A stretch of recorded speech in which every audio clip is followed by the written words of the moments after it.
What's up, guys?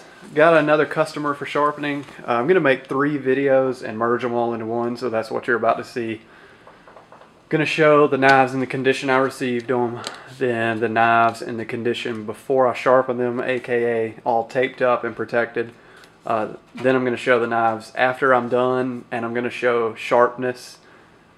I'm going to cut some paper to show how sharp they are, and possibly some TP. Then I'm going to strap them back to sharpness and send them out. Just did a customer's knives, and he got them back, and they were just like all my other knives are, but they didn't seem to cut paper that well. And I don't want people thinking that's indicative of how my edges are, so I'm going to show sharpness before I send them out, just so there's no confusion. This is JohnWayneColt45's knives. Super nice guy. Me and him have been talking back and forth a lot, and I found out that I'm actually really like him. We're both kind of neurotic and anal when it comes to packaging things and protecting them, and made me glad to know I'm not the only one on earth that's like that. But he sent me 2 extremely valuable knives, 2 really nice knives, and I know these are near and dear to his heart, so I'm going to tape them up completely so that they can't get scratched anywhere, and I'm going to sharpen them up. We have a regular large 21 raindrop Damascus Sabenza. Beautiful knife. Love this stainless Damascus pattern. It is gorgeous, absolutely gorgeous.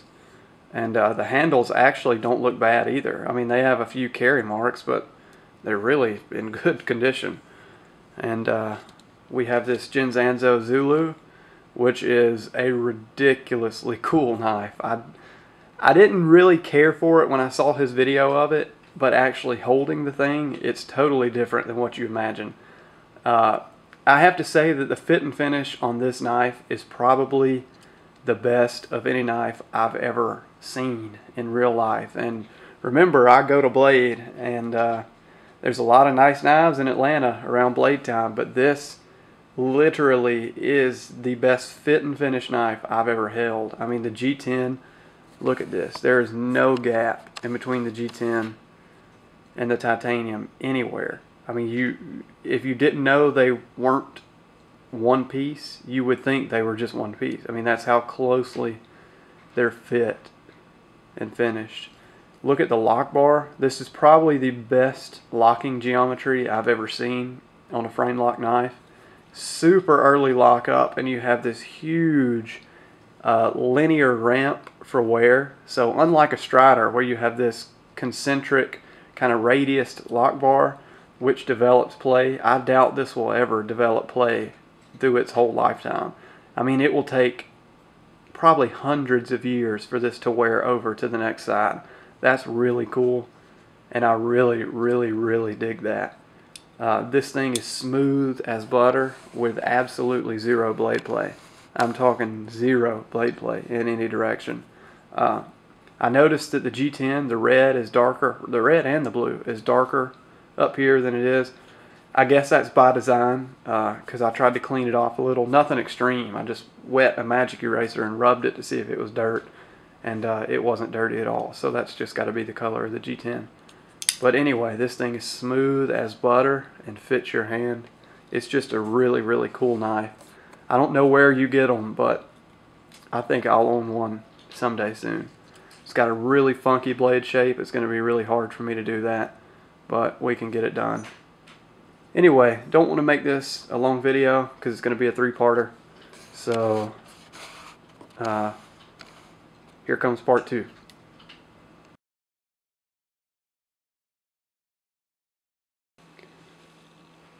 What's up? Part 2. These knives are John's babies. So, instead of just taping the blade, I taped the whole knife. And really only like this much stays on the Edge Pro table. Like that much. So the tip is hanging off the table. It doesn't have a chance of getting scratched. It's going to be like that.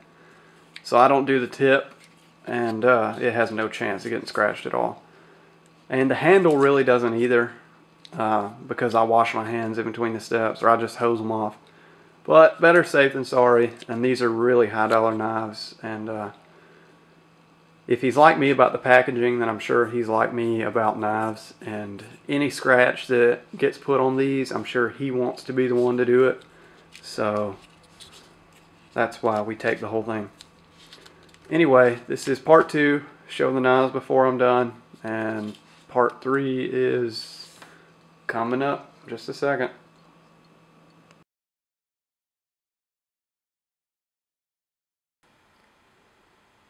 What's up, guys? Part 3. Done with the knives. I received them on October 7th, and they're done on October 7th. So all this was shot in the same day. Should be uploaded on the 7th too, but I never know. The Zulu, possibly the hardest knife I've ever done on the Edge Pro, ever. And there is a little trick to it, but I can't say because it's kind of a trade secret. And if I let everybody know, then everybody would do it. And that's what makes me special. So, I'm gonna go ahead and show the edge on the Zulu. Beautiful, beautiful mirror polish. Gorgeous. This recurve looks so sweet. It's so sexy with this mirror polish.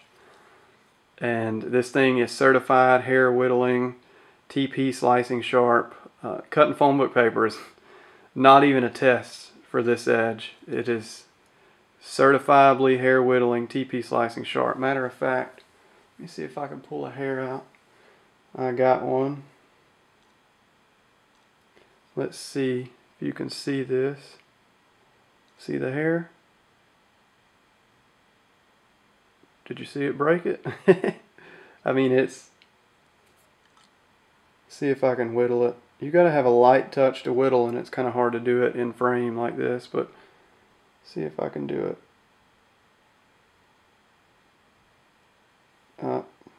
It just broke it.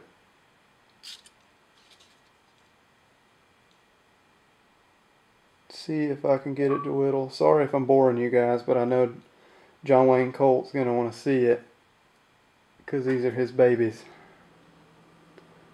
See if I can get it in focus. About right there. Just breaks it because I don't...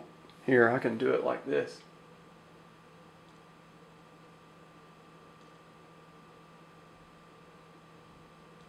Well,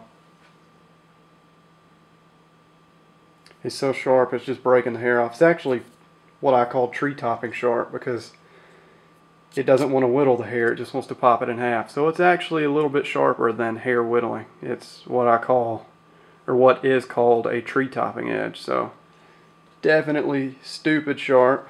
And here is your beautiful Damascus Sabenza, which also looks super sexy with a mirror polish.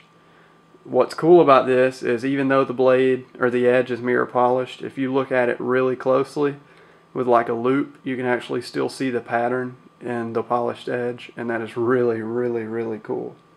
I like that a whole lot. There you go. Beautiful knives, beautiful. Taped them all up as you saw in part 2. So just gonna go ahead and give a sharpness demo. And this is Sharpened Red Label, like everybody told me to get, because it's the acid TP cutting test, I guess. But I know my hand blocked the view, but it's kind of awkward to do this right here. As you can see, it's easily TP slicing sharp. Easily. I mean, there's no effort in it at all. Zulu.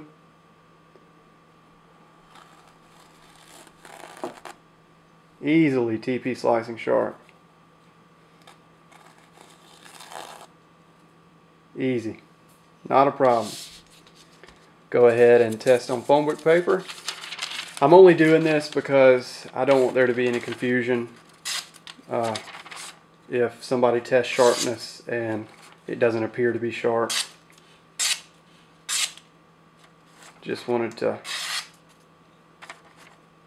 show initial sharpness. I mean, it's not even, it's like a laser beam through the paper. There's no problem at all. And of course I'll strop these back up to hair whittling and tree topping on that one. This steel got amazingly sharp. amazingly sharp. So did this Damascus. Show the...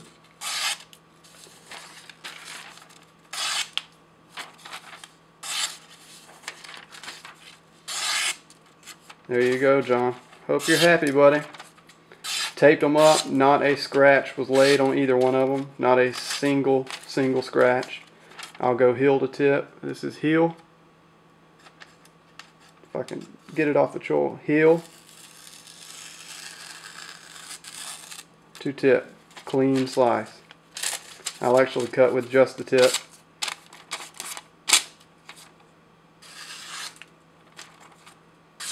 It is stupid sharp. And that's what people don't pay me just to get mediocre edges. They pay me to get these ridiculous edges. So there you go, buddy. Hope you're happy. I'm going to send them back to you the same way they came to me. And they should get to you Thursday. I'll send them out tomorrow, Tuesday. Yeah, I should get you Thursday or Friday. So anyway, there you go, man.